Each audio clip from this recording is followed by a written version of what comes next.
Welcome back into the Cryptoverse, guys. My name is Brandon, and today I'm back with another video for you guys. Today we're going to be talking about Cosmos again because it's also breaking out in its BTC pair. Not only its BTC pair, but it's also breaking out in its USD pair. So before we could talk about those breakouts, let's roll the intro and then let's hop straight on over into the Cryptoverse. See you guys over there.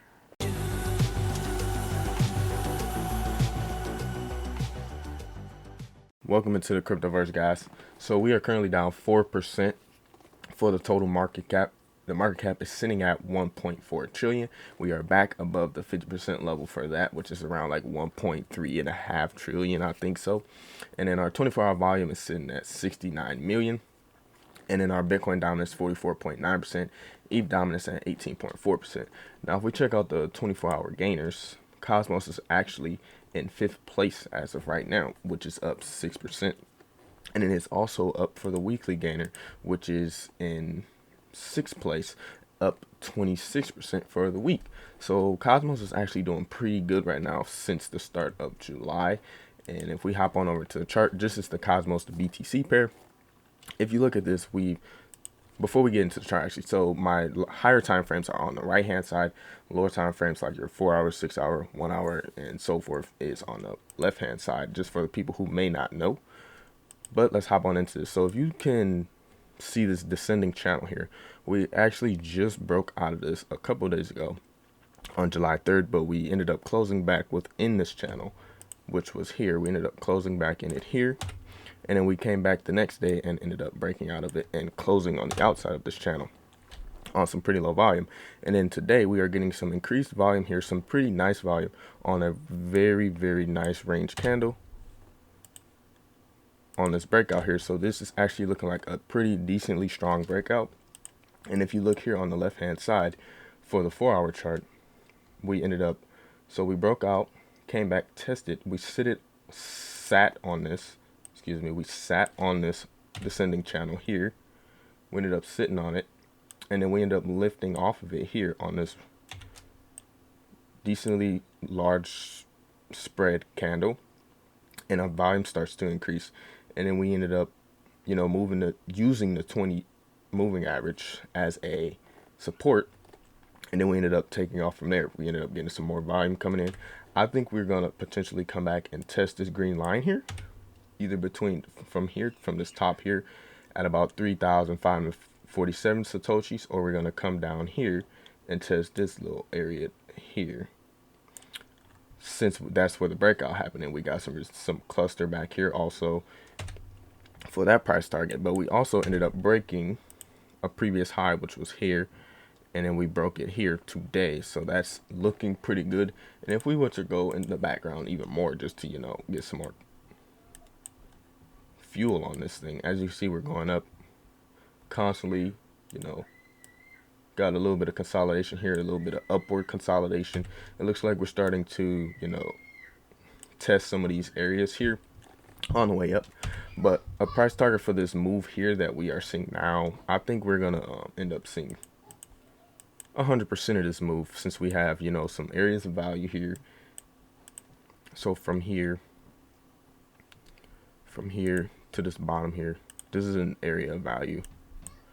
We are actually currently in this area of value right now. You could also say here, since we tested here and then we tested this multiple times, you could say we're coming into this area of value as right now. And as you can see, if we go back in history on this daily chart, we actually tested this level a lot previously.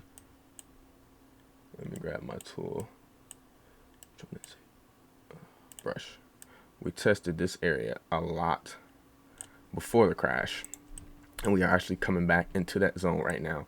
I think we are going to, like I said, see this push up here, break this previous high like we are doing now, and then we're potentially going to see something like this. Maybe we come here and then we come back, test this green line, maybe we sit on it some more and then get some more push-ups, make some lower highs, maybe form a pattern, and then just continue up. But overall, I think we will see 100% of this move. And maybe if we can get some more volume to come in here, maybe we'll come up here and test some of these levels up here potentially, but before we even get to that, we have to break this 100% here, because there's actually some resistance here. As you can see, we came up above this 78.6%, and we got a push down. We are decently off of it now. We are getting a nice little push off of that there. So that's it for the Cosmos BTC pair for that breakout. And then also we're breaking out of a descending channel on the USD pair also.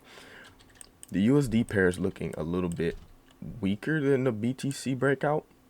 This has a larger range candle, volumes there too. And then if we go back to the USD pair, the volume's there, but we're getting a nice little push off of that. And if we were to measure this move here that happened, that started all of this, we are getting rejected from the 50 moving average and also the 50% level of this move here. So if we can potentially get above this 50% here and flip this 50 moving average, then that will be very, very nice for Cosmos USD pair. And we also are in an area of value here.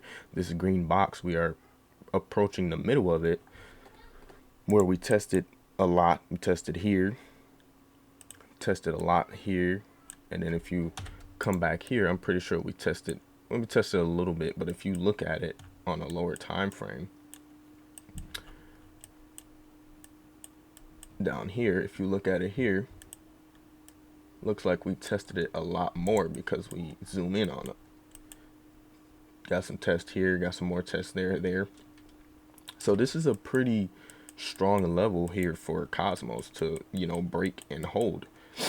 And then also, once we break this, there's another level literally right above us. If you see this second green box here, like I was saying, for the BTC pair, we were sitting sideways for a long time before the crash, and then we started to finally break out, which was up here. We ended up coming to making an all-time high at $32 before a long period of sideways action, which was a total of like 77 days. And then we started to break out here, which was the 78th day, and then the crash happened. So here we are now. We are actually breaking out of another descending channel for Cosmos. I think we need to get above this 50% and potentially flip this EMA here. The 20 EMA is coming up to meet us. That's what it looked like. It potentially could be curving up, could be, you know, doing something like this, and then, you know, we use it and it flips the 50 potentially. But if we can't break this 50% level here and get above this 50 EMA or MA, then this move will potentially start to roll over. So what I'm thinking of, if it comes down, breaks down, and then breaks this swing here, then I think we're gonna see some, you know, some test, and then, you know, a breakdown like that, and come back into this channel and then test the bottom of this channel again, which will potentially put us at lower prices somewhere around, let's see, somewhere around here where these circles are. So around there at $6.60. That would be a target if this was to roll over, or potentially we just come back to $8 and, you know, bounce off of $8 again. But overall, Cosmos is looking pretty nice as of right now for the start of July. We still have over 25 days within this month, so just keep your eyes on Cosmos, because I think Cosmos is going to be a pretty good performer for this month. So with that being said, guys, don't forget to like, comment, and subscribe to the channel. Don't forget to follow me on Twitter. That will be in the description. Also with my Discord link, which will also be in the description, where you can just come join my Discord, share your ideas, help each other make money, because that is the whole idea of this channel, is to help you make money and to also help myself make some money. So hope you guys like this video. Hope to see you in the next one. Cryptoverse out of here.